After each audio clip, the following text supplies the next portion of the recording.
আসসালামু আলাইকুম ওয়া রাহমাতুল্লাহ। ফরজ নামাজের পর ইয়া জাল জালালি ওয়াল ইকরাম 7 বার পাঠ করলে আল্লাহ তাআলা আপনাকে বিশেষ কিছু পুরস্কার দান করবেন। যেই পুরস্কারগুলো আপনার জীবনে এলে আপনার জীবন একেবারেই ধন্য হয়ে যাবে। প্রিয় দর্শক, এমন গুরুত্বপূর্ণ পুরস্কারগুলো পেতে হলে আজকের ভিডিওটি আপনাকে সম্পূর্ণ দেখতে হবে। আমি বিশ্বাস করি যে ব্যক্তি ইয়া জাল জালালি ওয়াল ইকরামকে ভালোবাসে, আল্লাহ তাআলাকে ভালোবাসে, নবী মুহাম্মদ সাল্লাল্লাহু আলাইহি ওয়াসাল্লামকে ভালোবাসে, সে আজকের ভিডিওটি সম্পূর্ণ দেখবে এবং এইখান থেকে আমলটি পরিপূর্ণভাবে শিখে পরবর্তীতে সেও প্রত্যেক ফরজ সালাতের পর উক্ত আমলটি করে মালিকের দরবারে দোয়া করবে ইনশাআল্লাহ ইনশাআল্লাহ। তো প্রিয় দর্শক, আজকের ভিডিওটি একজন মুমিন মুসলমানের জন্য খুবই গুরুত্বপূর্ণ। আমি আজকের ভিডিওতে 2টি পার্ট আলোচনা করব। প্রথম পার্টে আলোচনা করব ফরজ নামাজ না পড়ার 15টি শাস্তি সম্পর্কে, আর দ্বিতীয় পার্টে আলোচনা করব ইয়া জাল জালালি ওয়াল ইকরাম এর সেই অজানা আমল সম্পর্কে। তাহলে চলুন প্রথম পার্টে আলোচনা করি ফরজ নামাজ না পড়ার 15টি শাস্তি সম্পর্কে। হাসরের মাঠে নামাজের মাধ্যমেই হিসাব নিকাশ শুরু হবে।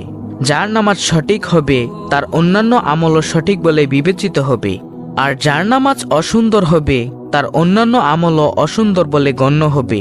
তাই প্রত্যেক মুসলমানের উচিত গুরুত্ব সহকারে নামাজ আদায়ে সচেষ্ট থাকা। যে ব্যক্তি নামাজের ব্যাপারে অলসতা করে তাকে 15 ধরনের শাস্তি দেওয়া হবে। তার মধ্য থেকে 5 ধরনের শাস্তি দুনিয়াতে, 3 ধরনের শাস্তি মৃত্যুর সময়, 3 ধরনের শাস্তি কবরে, আর 4 ধরনের শাস্তি কবর থেকে উঠানোর পর দেওয়া হবে। দুনিয়াতে যে 5 ধরনের শাস্তি দেওয়া হবে তা হলো: 1. তার জীবনের বরকত ছিনিয়ে নেওয়া হবে। 2. তার চেহারা থেকে নেককারের নূর দূর করে দেওয়া হবে। 3. তার নেক কাজের কোনো বদলা দেওয়া হবে না। 4. তার কোনো দোয়া কবুল হবে না। 5. নেকবান্দাদের দোয়ার মধ্যে তার কোনো হক থাকবে না।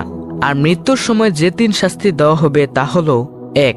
কষ্ট ও অপমানের সঙ্গে সে মৃত্যুবরণ করবে। 2. ক্ষুধার্ত অবস্থায় সে মৃত্যুবরণ করবে। 3. এমন পিপাসার্ত অবস্থায় সে মৃত্যুবরণ করবে যে সমুদ্র পরিমাণ পানি পান করালেও তার পিপাসা মিটবে না। নাউজুবিল্লাহ।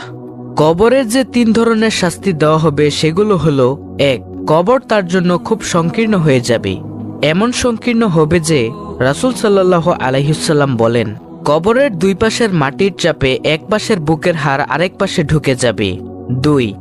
তার কবরে আগুন জ্বালিয়ে দেওয়া হবে। 3. তার কবরে এমন একটি সাপ নিযুক্ত করা হবে যে সেই সাপের চোখ হবে আগুনের, নখগুলো হবে লোহার, তার প্রত্যেকটি নখ লম্বা হবে 1 দিনের দূরত্বের পথ। ওই সাপের আওয়াজ হবে বজ্রের আওয়াজের মতো বিকট।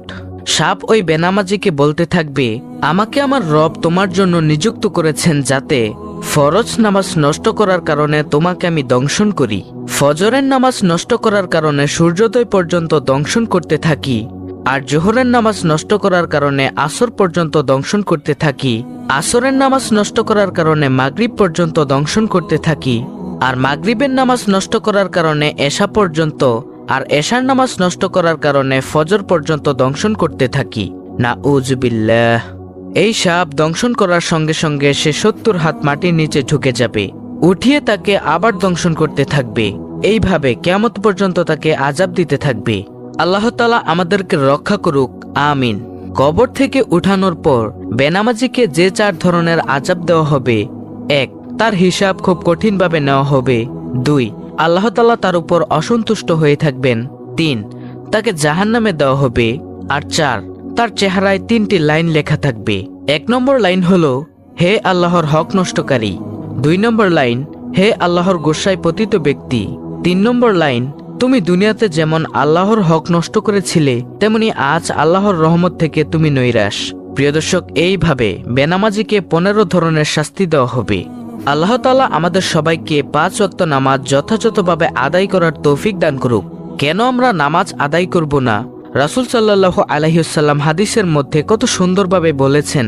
তিনি বলেন, হে সাহাবায়ে কেরাম, শোনো, তোমাদের কারো বাড়ির পাশে যদি একটি প্রবাহমান নদী থাকে, সেই নদীতে যদি সে ব্যক্তি দৈনিক 5 বার গোসল করে তার শরীরে কি কোনো ময়লা থাকতে পারে? তখন সাহাবায়ে কেরাম বললেন, না ইয়া রাসূলুল্লাহ সাল্লাল্লাহু আলাইহি ওয়াসাল্লাম, তার শরীরে কোনো ধরনের ময়লা থাকতে পারে না। সে ব্যক্তি একেবারে পরিষ্কার পরিচ্ছন্ন হয়ে যায়। তখন নবী সাল্লাল্লাহু আলাইহি ওয়াসাল্লাম বলেন, হে সাহাবায়ে কেরাম শোনো, কোনো ব্যক্তি যদি 5 বার অজু করে সুন্দরভাবে অজু করে 5 ওয়াক্ত নামাজ সুন্দরভাবে আদায় করে, তার শরীরেও কোনো গুনাহের ময়লা থাকতে পারে না। সুবহানাল্লাহ, আল্লাহু আকবার। প্রিয় দর্শক, নামাজের এতটাই দাম, এতটাই গুরুত্ব। আল্লাহ তাআলা আমাদেরকে 5 ওয়াক্ত নামাজ জামাতের সাথে এবং মহিলাদেরকে ঘরের মধ্যে সুন্দরভাবে আদায় করার তৌফিক দান করুন। আমিন সুম্মা আমিন। তো এখন বলবো সেই আমলের কথা, যে আমলটি করলে আল্লাহ তাআলা আপনাকে বিশেষ বিশেষ কিছু পুরস্কার দান করবেন। সে আমলটি হলো ইয়া জাল জালালি ওয়াল ইকরাম এর আমল। এটা হলো একটি ইসমে আজম।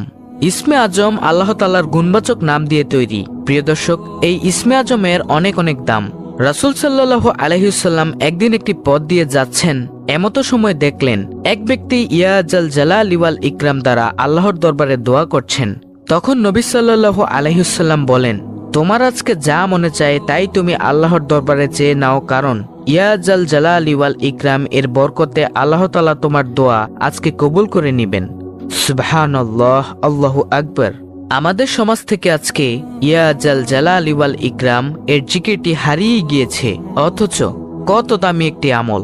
আমরা যখনই মোনাজাত ধরব, মোনাজাতের মধ্যে ইয়া জাল জালালি ওয়াল ইকরাম এটা বলে আল্লাহর দরবারে কিছু চাইব, ইনশাআল্লাহ ইয়া জাল জালালি ওয়াল ইকরাম এর উসিলায় মহান রব্বুল আলামিন কিছু না কিছু অবশ্যই দান করবেন ইনশাআল্লাহ। তো প্রিয় দর্শক, আমলটি করার জন্য আপনাকে প্রত্যেক ফরজ সালাতের পর ইয়া জাল জালালি ওয়াল ইকরাম এর জিকির করতে হবে এবং ইয়া জাল জালালি ওয়াল ইকরাম এর জিকির করে মহান মালিকের দরবারে আপনার যা চাইবেন, এক কথায় আপনি যা চাইবেন তাই আল্লাহ তাআলা আপনাকে দান করবেন। কারণ রাসূল সাল্লাল্লাহু আলাইহি ওয়াসাল্লাম কিন্তু হাদিসের মধ্যে স্পষ্টভাবে বলে দিয়েছেন, যে ব্যক্তি ইয়া জাল জালালি ওয়াল ইকরাম বলে কোনো কিছু চায় তাকে আল্লাহ তাআলা খালি হাতে ফিরিয়ে দেন না। তাই প্রিয় দর্শক, আপনার টাকা লাগবে, পয়সা লাগবে, আপনার ধন দৌলত লাগবে, আপনার মনের দুঃখগুলো আল্লাহ তাআলার দূর করাতে হবে, আপনার গুনাহের জন্য ক্ষমা চাইতে হবে, সকল কিছু মহান মালিকের দরবারে বলবেন। ইনশাআল্লাহ ইয়া জাল জালালি ওয়াল ইকরাম এর বরকতে আল্লাহ তাআলা অবশ্যই দোয়া কবুল করবেন। এছাড়া আপনাকে বিশেষ বিশেষ কিছু পুরস্কার দান করবেন। তা হলো, যেই বান্দা আল্লাহর হয়ে যায় আল্লাহ তাআলাও তার হয়ে যায়। যখন আপনি আল্লাহর পাগল হয়ে যাবেন, আল্লাহ তাআলা আপনাকে গায়েবী খাজানা থেকে রিজিকের ব্যবস্থা করবেন, আপনার অন্তরের মধ্যে প্রশান্তি দান করবেন, প্রশান্তিময় জীবন দান করবেন, পরিবারের মধ্যে সংসারের মধ্যে সুখ শান্তি দান করবেন ইনশাআল্লাহ ইনশাআল্লাহ, এবং সমস্ত আমল করার জন্য আপনাকে তৌফিক দান করবেন। আল্লাহ তাআলা বলেন, চেষ্টা করা বান্দার দায়িত্ব, পূরণ করার মালিক হলো আমি। অতএব প্রিয় দর্শক, আমাদের কাজ হচ্ছে চেষ্টা করা। আমরা সব সময় মহান মালিকের দরবারে বলবো, হে মালিক, তুমি আমাদের দ্বারা এমন কিছু আমল করাও যে আমলগুলো করলে তুমি খুশি এবং তোমার নবী মুহাম্মদ সাল্লাল্লাহু আলাইহি ওয়াসাল্লাম খুশি। অবশ্যই আল্লাহ তাআলা আপনাদের দ্বারা এবং আমার দ্বারা ভালো কিছু আমল করাবেন। প্রিয় দর্শক, এই ইয়া জাল জালালি ওয়াল ইকরাম হচ্ছে অত্যন্ত সুন্দর একটি আমল, যেটা রাসূল সাল্লাল্লাহু আলাইহি ওয়াসাল্লামও করতেন। আল্লাহ রাব্বুল আলামিন আমাদের সকলকে এই আমলটি সঠিকভাবে করার তৌফিক দান করুন। আমিন।